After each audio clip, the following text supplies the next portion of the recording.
I was quietly playing piano in the living room when she yelled, "Your sad songs make this whole house feel like a funeral." My son said, "Let's just get him headphones." I closed the lid, packed my sheet music, and left. What they didn't know was that the piano was part of a conditional gift, and the letter that arrived 2 days later explained why it was being taken back unless. I sat at the piano in the living room the way I always did on Sunday afternoons, when the light came through the west window at just the right angle and turned everything amber and quiet. The piece I was playing was one I had written myself years ago after my father died.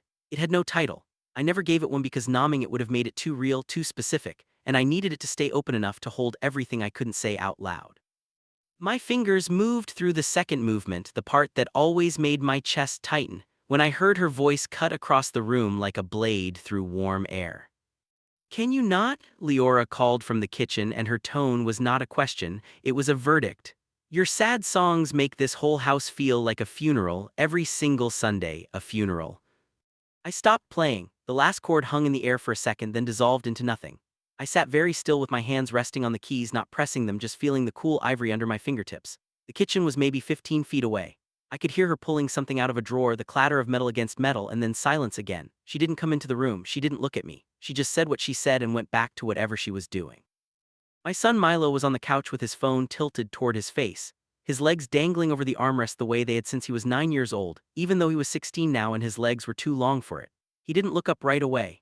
He let a few seconds pass the way he always did, calculating the safest path through the tension, and then he said without taking his eyes off his screen, "Yeah, Dad, maybe just get headphones." I looked at him for a moment. He still didn't look back. His jaw was relaxed. His voice had been easy and unbothered, the voice of someone suggesting a minor practical solution to a minor practical problem. "Get headphones," as if the issue was volume, as if the issue was that simple. I closed the lid over the keys. The sound it made was soft, a gentle wooden click, and it was the most final sound I had ever heard in my own home. I gathered my sheet music from the stand beside the piano, the pages that were creased and marked with pencil notations I had made over 20 years of playing, some of them written on hotel stationery, some on the backs of grocery receipts, one or two on actual manuscript paper when I had been ambitious enough to buy it. I tucked them under my arm. I did not say anything to Leora. I did not say anything to Milo. I walked to the front door, picked up my jacket from the hook, and left.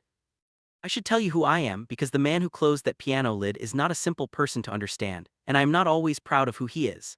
My name is Adrian Velez. I am 47 years old. I am a civil engineer by training and profession, which means I spend my working days calculating load tolerances and drainage gradients and the precise mathematical weight that structures can bear before they fail. It is, I have always thought, a fitting career for a man who spent most of his personal life doing the same kind of calculation in silence. How much can this hold before it breaks? I am the kind of man who retreats instead of confronting, who lets resentment build like water behind a dam, who speaks more clearly through music than through words, and has always been that way, even as a child. That is not a virtue. I know it is not a virtue. My therapist, before I stopped going because the sessions made me feel too exposed, told me that emotional withdrawal is a form of control, and she was not wrong.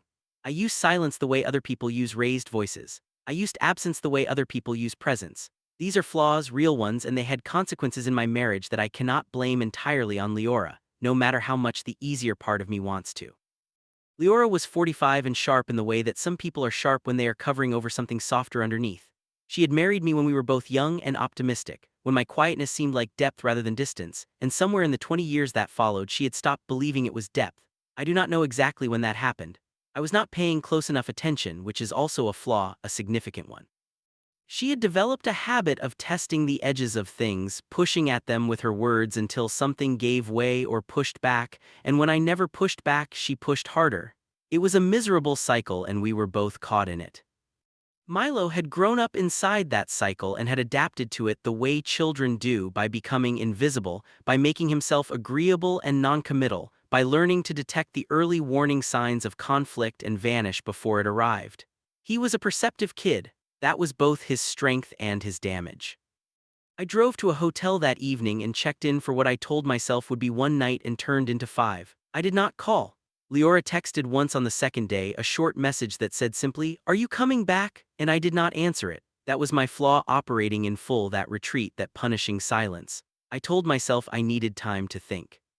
What I really needed was to make her feel the absence the way I felt it, and that is not a generous or healthy impulse, and I knew it even then. On the morning of the third day, I got a phone call from a number I did not recognize. I almost didn't answer it, but something made me pick up, some instinct I couldn't name. Adrian? The voice was older than I remembered, slower, but the cadence was unmistakably hers. My mother, Elena Velez, who I had not spoken to in 4 years, not since the argument about my father's estate that had said things that couldn't be unsaid.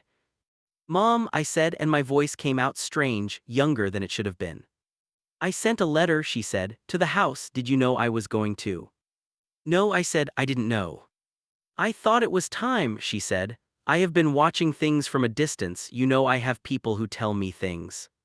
"What kind of letter?" I asked. "The kind that explains the conditions under which I gave you that piano," she said. "Read it when it arrives, then decide what kind of man you want to be." She hung up before I could respond. That was very much like her. 2 days later, I received a text from Leora that was different from her earlier one. This one said, "A letter came from your mother. You need to see this." There was no greeting and no softness in it, just those two sentences delivered like facts. I drove to the house that afternoon, and Leora met me at the door with the opened envelope in her hand. She held it out without looking me in the eye. I read it standing in the entryway. The letter was on heavy cream stationery, typed, with Alina's signature at the bottom in the confident looping cursive she had always used. It said that the piano, a Yamaha baby grand that had been in her family for 30 years before she gave it to me on the occasion of our 10th wedding anniversary, had been given under a specific and documented condition. The condition was that the instrument would remain in the household as a source of connection and expression, a place where music could be shared rather than silenced. She had learned, the letter stated without explaining how, that the piano had been made a point of conflict rather than community. She was formally notifying the household that unless demonstrable evidence of reconciliation was provided within 30 days, she would be exercising her right to reclaim the instrument, which she had retained legally in a document she had filed with an attorney at the time of the gift. "She can actually do this," Leora said from behind me. "She actually put this in writing somewhere." "Apparently," I said. "This is manipulation," Leora said. "You know that, right? This is your mother sticking her hand into our marriage from 4 years of silence." "She's not wrong about what happened," I said. "Don't," Leora said sharply, "don't make this about you being right." "I'm not making it about that. You closed the piano and left the house, Adrian. You didn't say a word, you just disappeared. That's not my fault." "I know," I said. She stopped. She had been ready for an argument, and my agreement surprised her. She looked at me for a moment, then looked away. "So what are we supposed to do?"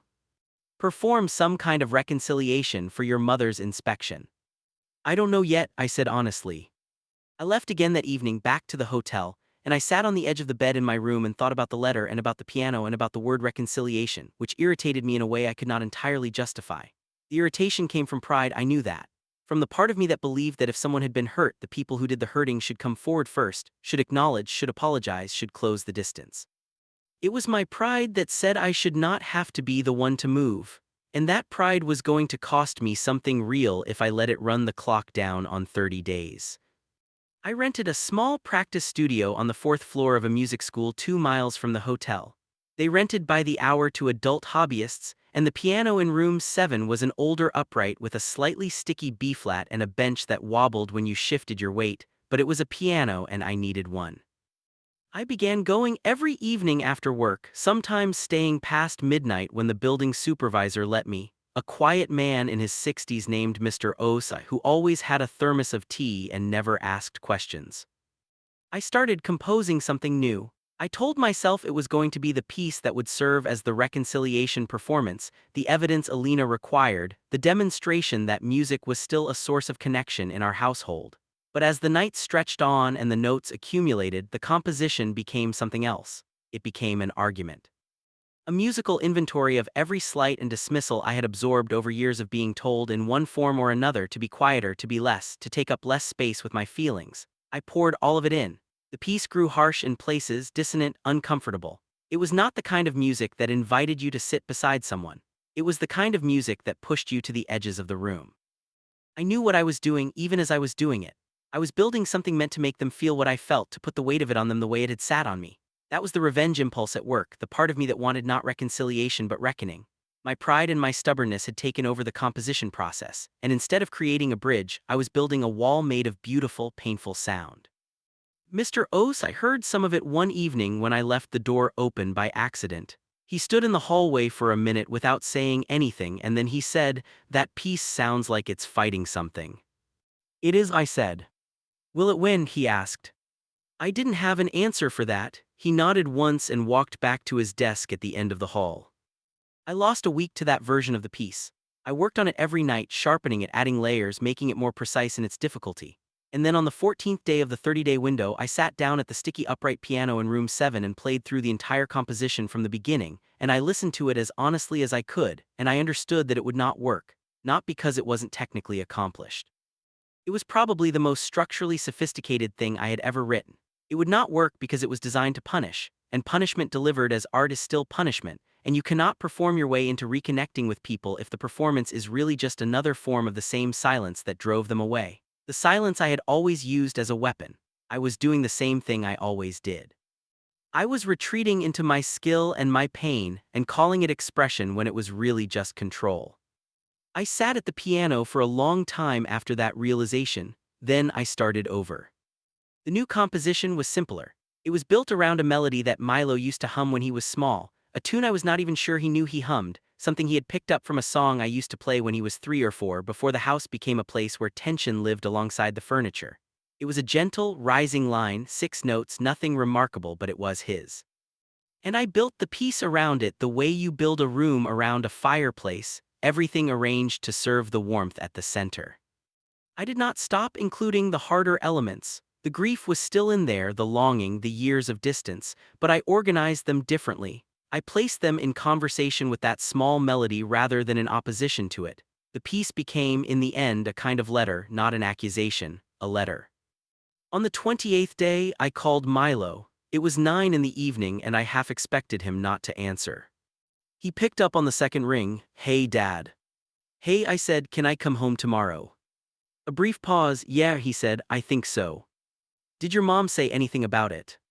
"She said it was up to you," he said. "She said she wasn't going to stop you." "That's not exactly a warm welcome," I said. "No," he agreed, "it's not, but it's something." I drove to the house on the morning of the 29th day. The weather had shifted overnight and the air had that particular coolness to it that comes in late autumn when you can feel winter deciding whether to arrive or wait a little longer. I parked in the driveway and sat in the car for longer than I needed to, not because I was afraid exactly, but because I was aware that what I was about to do required me to be genuinely open rather than strategically open. And those are two very different things, and I had spent a long time practicing only the second kind. Leora opened the front door before I got to it. She was wearing a gray sweater I recognized from years ago, one she had bought on a trip we took to Montreal when we were still the kind of people who took trips together. She looked at me steadily. "You're here," she said. "I'm here," I said. She stepped back to let me in. Milo was in the living room, sitting on the floor this time rather than the couch, his back against the coffee table, and he looked up when I came in with an expression that was cautious and hopeful in equal measure. The piano stood where it had always stood, beside the west window, the morning light touching the polished wood. I set my bag down by the door and walked to it. "So this is your big gesture?" Leora said from behind me, and her voice had an edge in it, the armor she put on when she was uncertain. "You just walk in and sit at the piano and everything is supposed to be resolved." "No," I said without turning around. "Nothing gets resolved this fast, I know that." I sat down on the bench. "But I made something and I'd like to play it, and I'd like you to actually listen, not because of the letter or the conditions, because I'm asking you to." She was quiet for a moment, then she said, "Fine." I placed my hands on the keys. I played the opening softly, the way I had written it, with a gentleness that felt exposed after all the weeks of harsh, angular work I had done in that small rented room. The first notes were hesitant, feeling their way forward, and they sounded like what they were, which was a man trying to speak carefully instead of defensively. The melody moved through the opening section and I felt my shoulders lower slightly, the physical tension of the past month releasing by small degrees. Then the harder section arrived, the part where the grief and the anger lived. The notes grew denser, more weighted, and I heard Leora shift behind me. "This isn't," she started. "Wait," I said quietly, still playing. She stopped. Because the difficult section was already beginning to soften at its edges. The dissonance was resolving, not into false prettiness but into something more honest, an acknowledgement that difficulty exists alongside warmth and that neither cancels the other out. And underneath it all, just beginning to appear like something emerging from shadow, was the six-note melody. Milo's melody, the one he had hummed as a child without knowing he was humming it. "Wait," Milo said suddenly from across the room. His voice was different from a moment ago, alert, surprised. "I know that part." I looked up from the keys for just a moment. He was sitting forward now, his phone forgotten beside him, his face open in a way I had not seen in years. "Where do I know that from?" he said, more to himself than to me. "I used to play it when you were little," I said. "When you were 3, you would hum it afterward and not know you were doing it." He was quiet for a moment, then he hummed it, just those 6 notes, off-key, tentative but recognizable, unmistakably him. I kept playing. I wove his hummed notes back into the piece, matching my rhythm to his, and for 30 seconds we were playing and humming the same melody together. And it was imperfect and a little ragged, and it was the realest music I had made in years. Leora made a sound I did not immediately recognize, not a word, just a sound, small and private. I heard her move, the soft sound of her sitting down on the couch that faced the piano. "Play it again," she said. Her voice was not soft exactly, but it had lost the armor. "From the beginning, play it again." I did. The second time through, I played it slower. I took more space in the quiet parts, let the notes breathe. Milo sat completely still on the floor. Leora had her arms folded across her chest, which was still a protective posture, but she was listening with her whole face, and I could see the memories moving through her expression the way they move through a person when music reaches something beneath the thinking brain and touches the remembering body instead. When I finished, the room held the sound for a moment the way rooms do, and then it was quiet. Nobody said anything for what felt like a long time. Then Milo said very quietly, "Dad, I'm sorry about the headphones thing." I turned around on the bench to look at him. "I know," I said, "it's okay." "It wasn't okay," he said. "I said it because I didn't want to deal with the tension. I wasn't thinking about what it meant to you." "I know why you said it," I told him. "I understand that, and I want you to know that it was never about whether anyone liked the music. It was about something harder than that to explain." "Explain it," Leora said. I looked at her. She was watching me with an expression that was complicated, layers of old frustration and something newer, something that was trying to find its way through. "I don't know how to be a person who makes demands," I said. "I don't know how to say this matters to me, you need to make room for it. I never learned that, so I say it through music. And when the music gets pushed away, it feels like I'm being pushed away, and instead of saying that, I close up. I go silent. I leave. I've been doing that for 20 years and I'm sorry." Leora looked at her hands. "I've been pushing at you for 20 years because you never pushed back," she said. "I kept thinking if I hit hard enough on something, you would finally say something real to me." She paused. "I didn't know I was pushing you out of your own home."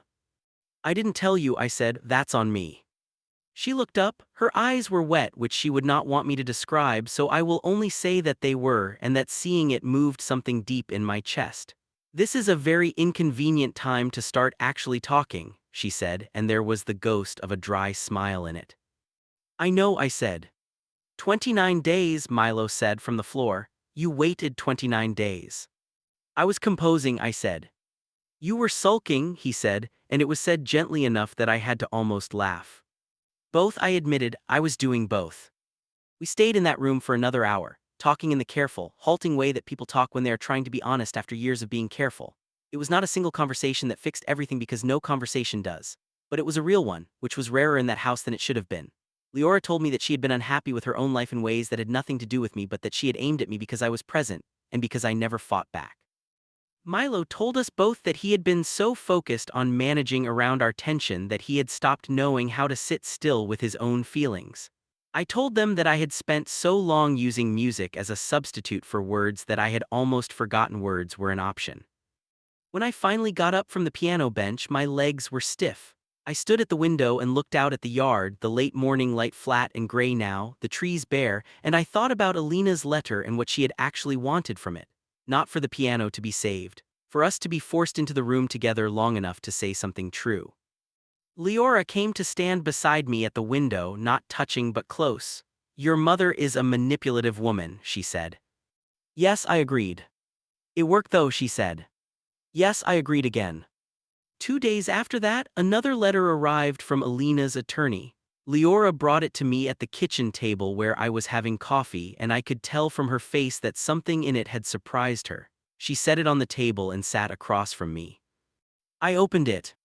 The first page said, "The condition has been met. The demonstrated reconciliation is acknowledged and the potential reclamation of the instrument is hereby nullified." I exhaled. I looked at Leora. She nodded slowly. I turned to the second page. "However," I read aloud, because Leora was watching me too intently for me to just read it silently, "the piano will still be removed from the household. The instrument is being formally donated, per the terms of the original gifting document, to the Riverside Community Music Program, a nonprofit organization serving children in lower-income households, where it will be tuned, restored as needed, and placed in a practice room open to students of all ages." Leora stared at me. "What?" "There's more," I said. "She wrote a personal note." "Read it," Leora said. I read it. "Adrian, the piano was never the point, the piano was the test. What you were supposed to learn from it is that the connection your father and I always hoped you would carry in you was never housed in the instrument. It was housed in you. You no longer need the piano in your living room to have music in your home. You need to open your mouth. Love, your mother, Alina." The room was very quiet. Milo had come downstairs during the reading and was leaning against the doorframe in his pajamas, and he said, "So Grandma just used $100,000 piano to make you go to therapy." "She used it to make us talk to each other," I said. "Same thing," he said. The movers arrived that afternoon. There were 3 of them, professional and efficient, wearing padded gloves and carrying thick blankets for the instrument. The one in charge was a man in his mid-30s with steady hands and a quiet manner, and he supervised the process with the careful attention of someone who understood that they were moving something that mattered. I watched him direct the other 2, his voice calm and precise, and I thought about how often I had been in rooms full of feeling and chosen to be exactly that, the person standing back, directing quietly, careful and precise and absent. The piano came away from the wall where it had lived for 7 years, and I could see the faint marks on the hardwood floor where its feet had been, 4 small rectangular impressions in the wood, the ghost of its weight. Milo stood beside me watching, and at some point during the process he put his hand briefly on my shoulder, just for a few seconds, not saying anything, and then took it back. It was the most physical affection he had offered me in years. I did not make anything of it out loud. I just registered it the way you register warmth. The moving crew lead caught my eye as they maneuvered the piano through the front door, and he gave me a single nod, the kind of nod that says, "I see that this is significant, even though I do not know the details," and I nodded back. When it was gone, the living room looked different, larger somehow and more open. The west window had nothing in front of it anymore, and the afternoon light fell directly onto the floor in a wide, bright rectangle, something it had not done in 7 years. Leora stood in the middle of the room and turned around slowly, taking in the altered space. "It's going to feel strange," she said. "For a while," I said. "You're not going to get another piano, are you?" she said. It was not quite a question. "Not for this house," I said. "Not yet. I have the studio I've been renting." "The place with the sticky B-flat," Milo said from the doorway, and I was startled because I had not told him about the studio or the piano. "How do you know about that?" I asked. He shrugged, a small smile at the corner of his mouth. "You practice every night. You talk about B-flat the way other people talk about a bad neighbor." I asked around. "You asked around," I repeated. "I wanted to know where you were," he said simply. "I was worried." I looked at him for a long moment. He had his mother's eyes, the directness of them, and he had something of mine in the way he stood that slightly held quality, careful measuring. But what he had said was neither careful nor measured. It was just true. I had been gone and he had been worried, and he had quietly found out where I was. That was more emotional directness than I had managed most of my adult life. "I'm sorry I left without telling you where I was going," I said. He nodded. "Yeah," he said. "Don't do that again." "I'll try," I said. "Try harder than your usual try," he said. "Your usual try still ends with you in a hotel somewhere." Leora made a sound that was almost a laugh. Not quite, but almost. I looked at her and she looked at me, and there was something between us that was not fixed but was at least visible, the shape of the distance we had let grow now that we were both standing close enough to see it clearly. That was not nothing.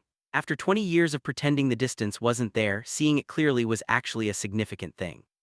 "So," Milo said again, the same word he had used on the 29th day but with a slightly different weight to it now, less uncertain, more curious. "What now?" I thought about it honestly. I thought about the composition I had written, the one that lived in my notebook and in my hands but not now in this house. I thought about Mr. Osai at the end of the hallway with his thermos of tea. I thought about Alina's letter and the particular intelligence of her method, forcing the issue not through conversation or confrontation but through consequence, which was, I realized, exactly what I had been trying to do when I closed the piano lid and walked out, just less deliberately and less wisely. I thought about all the ways a person can say something without using words, and about all the ways that strategy eventually fails, and about how the distance between what I meant and what I communicated had been growing for so many years that I had stopped noticing it the way you stop noticing a slow leak until the floor is wet. We learn how to listen without it, I said, and maybe we learn how to talk without needing the music to do it for us. Leora tilted her head slightly, a gesture I recognized. She did it when she was considering something. I'll believe it when I see it, she said. Fair, I said. I'm going to want to see a therapist, she said, both of us, not just you. Okay, I said. I mean it, she said. I know you do, I said, I'm agreeing. She looked slightly disarmed by that, which told me something about how often I had simply agreed to difficult things in our marriage. Not often enough, apparently, not willingly enough, and not early enough. Milo had already drifted back toward the kitchen, the way he did when the emotional air had shifted enough that he could safely retreat to something ordinary, and I could hear him opening the refrigerator, the creak of the door and the soft light, and the familiar domestic sound of ordinary life continuing alongside the extraordinary thing that had just happened in the room next door. I stayed in the living room a little longer. I looked at the marks on the floor where the piano had been, those 4 small impressions, the evidence of weight and time. I thought about my father, who had also been a quiet man, and about Alina, who had never been quiet at all and who had spent 40 years trying to teach him how to say things plainly, with the mixed success that all such projects achieve. I thought about the piece I had written, those 2 versions of it, the punishing one I had thrown away and the honest one I had played. I thought about what Mr. Osa had asked me, will it win? I understood now that the question was wrong. That was never what music was supposed to do. Music was not supposed to win. It was supposed to carry something from one person to another, something too full or too fragile for ordinary language, and then set it down gently on the other side and trust the other person to pick it up. I had been using it as a fortress for years. The composition had always been real, the feeling behind it always genuine, but I had also been hiding behind it in ways I had not fully acknowledged, until the piano was sitting on a truck somewhere between my living room and a music program, where children I would never meet would play it after school on rainy afternoons, learning something or not learning it, making noise or making beauty, keeping their hands busy and their attention anchored to something outside their own heads. That felt right. That felt like the correct final destination for an instrument that had spent too many years being asked to carry one person's unexpressed interior life. I went to the kitchen and got myself a glass of water. Milo was eating toast. Leora was on her phone, but she looked up when I came in and neither of us said anything, but the silence was a different quality than the silence that had been living in that house for years. It was not full of what was being withheld. It was just ordinary quiet, the kind that sits between people who are present with each other even when they are not speaking. That was not a small thing. For us, at that particular moment in our history, it was close to everything. I drank my water. Outside the kitchen window, the sky was moving from gray towards something lighter, the kind of afternoon shift that makes you think the weather might clear after all, even in late autumn, even when the forecast said otherwise. I thought about calling Alina. Not to thank her, not yet, maybe not ever in exactly those words, because she would find gratitude embarrassing and would deflect it with some dry observation about the cost of piano removal services, but to talk. To use my actual voice and say actual words to the woman who had given me music when I was 7 years old, and a piano when I was 37 and a deadline when I was 47, and who had apparently decided that enough was enough, and that if the men in her family were going to be constitutionally unable to speak plainly, she was going to arrange the circumstances until they were left with no other option. I would call her in a few days. I would say, I hear you. I would say, I'm working on it. I would say, the music you gave me is living somewhere new now with people who need it, and that is exactly right, and thank you. And then I would say, I'm sorry for the years of silence. And she would say something sharp and deflecting and possibly funny, and I would listen to it, and somewhere in the listening we would begin again.